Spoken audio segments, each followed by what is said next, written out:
जुन्नर मधील ऐतिहासिक वारसा असणारा नाणेघाट हा पुन्हा एकदा चर्चेत आलाय. मात्र यावेळी चर्चेत येण्याचं कारण हे इथं पर्यटनाला आलेल्या नागरिकांसोबत झालेली कुठली घटना नाहीये, तर यावेळी अदानीकडून नाणेघाटात एक जलविद्युत प्रकल्प राबवला जाण्याची घोषणा केली आहे. आणि या प्रकल्पावरून स्थानिकांनी अदानीच्या निर्णयाला विरोध दर्शवलाय. तिथेच खासदार अमोल कोल्हे यांनी तर अत्यंत आक्रमक भूमिका घेतली आहे आणि या प्रकल्पाला विरोध केलाय. सध्या नाणेघाटात या प्रकल्पावरून मोठा राजकीय वाद सुरू झालाय. अदानी ग्रुपचे गेल्या काही कालावधीतले जर प्रोजेक्ट्स पाहिले तर मग ते एअरपोर्ट्सचे प्रोजेक्ट्स असेल, राजस्थानच्या वाळवंटात सौर ऊर्जेचा प्रोजेक्ट असेल किंवा धारावीतला झोपडपट्टी पुनर्विकास प्रकल्प, अदानी यांचे सगळेच प्रोजेक्ट वादात ठरलेत. आता नाणेघाटातला हा प्रोजेक्ट देखील तसाच वादात अडकणार का, याबाबत राज्यात चर्चा सुरू आहे. विकास आणि पर्यावरण यांच्यातील ही चकमक नेमकी काय आहे? अदानींच्या या मेगा प्रोजेक्टवर स्थानिकांचा एवढा संताप का आहे? याचा स्थानिकांना काय फायदा होऊ शकतो आणि काय फटका बसू शकतो? या सगळ्या प्रश्नांची उत्तर आपण आजच्या या व्हिडिओच्या माध्यमातून पाहणार आहोत. नमस्कार, मी स्वराली आणि तुम्ही पाहताय कट टू कट. नाणेघाट हे पश्चिम महाराष्ट्रातील सह्याद्रीच्या पर्वतरांगेत स्थित एक अत्यंत प्राचीन आणि ऐतिहासिक महत्त्वाचे ठिकाण आहे, जे ठाणे जिल्ह्यातील मुरबाड आणि पुणे जिल्ह्यातील जुन्नर तालुक्याच्या सीमेवर वसलेलं आहे.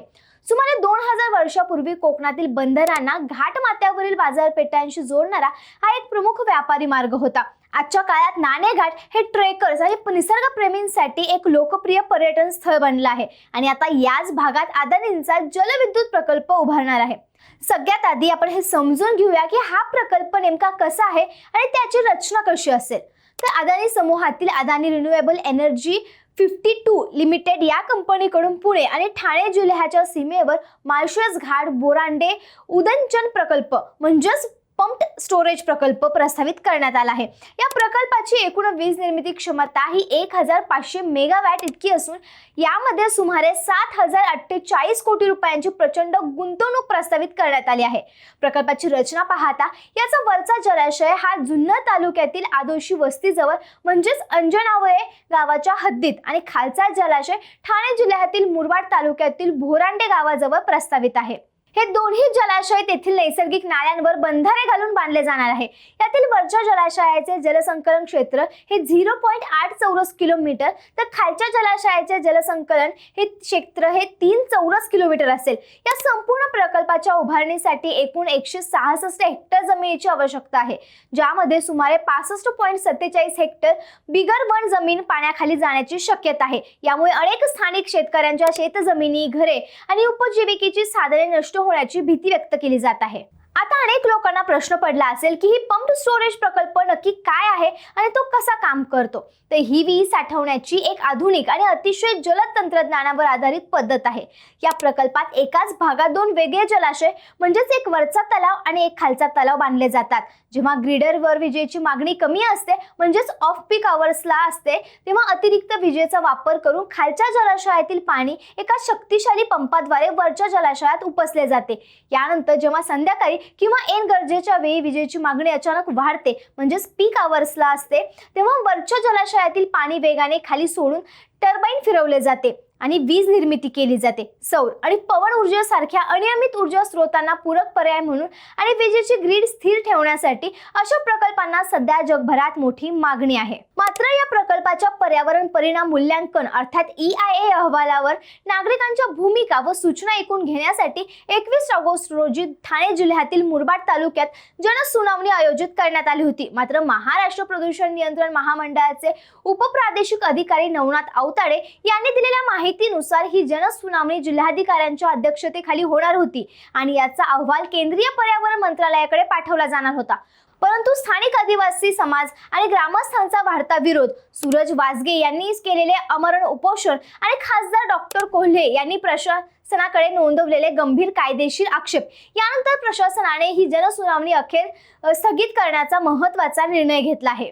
ही जनसुनावणी स्थगित होण्यामागे शिरूर लोकसभा मतदारसंघाचे खासदार डॉक्टर अमोल कोल्हे यांनी उघड केलेल्या EIA अहवालातील धक्कादायक बाबी कारणीभूत ठरल्या. जुन्नर येथील पत्रकार परिषदेत त्यांनी पुराव्यांसह हा गोल समोर आणलाय.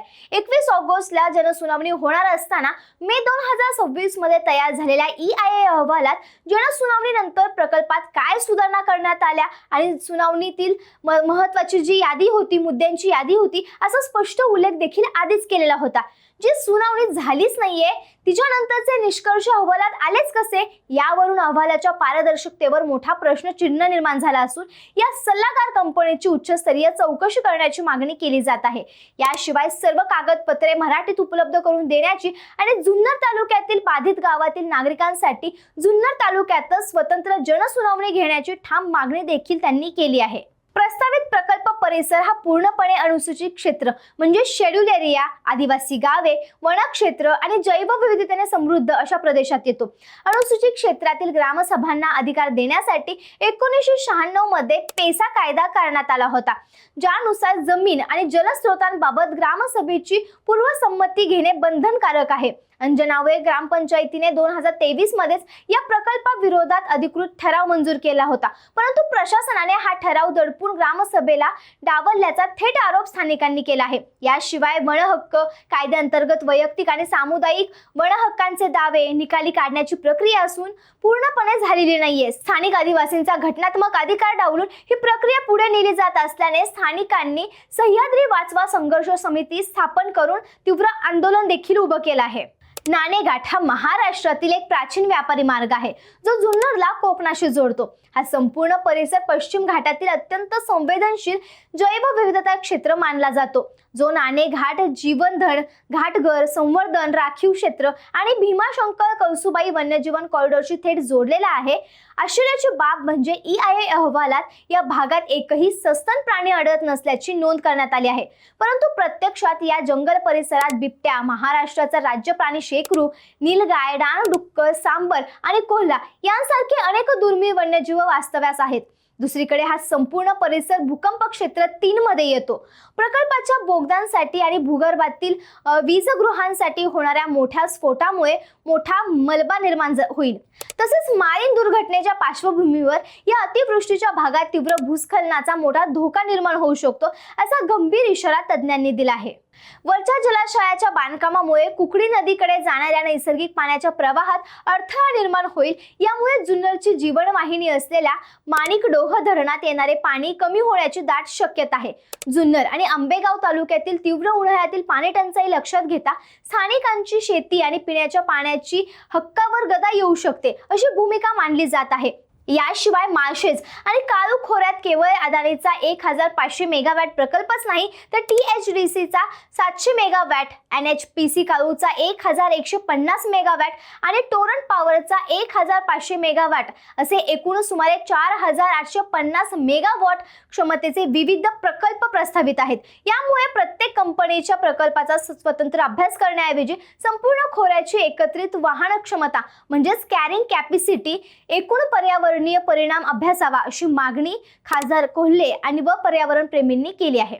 भारतात मोठ्या विकास प्रकल्पांच्या सुरुवातीला संघर्ष निर्माण होण्याची अनेक कारणं असतात।